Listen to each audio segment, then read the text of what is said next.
Meaning of Dr. Fu Manchu. Dr. Fu Manchu. Dr. Fu Manchu. Dr. Fu Manchu. Dr. Fu Manchu.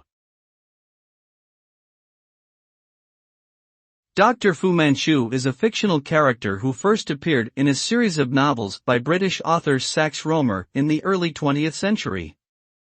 Dr. Fu Manchu is a brilliant and ruthless criminal mastermind from China, with a distinctive appearance, a thin mustache and long fingernails.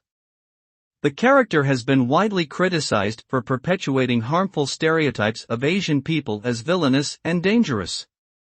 Despite this, the stories featuring Dr. Fu Manchu continue to be popular and influential in popular culture, particularly in the genres of espionage and pulp fiction.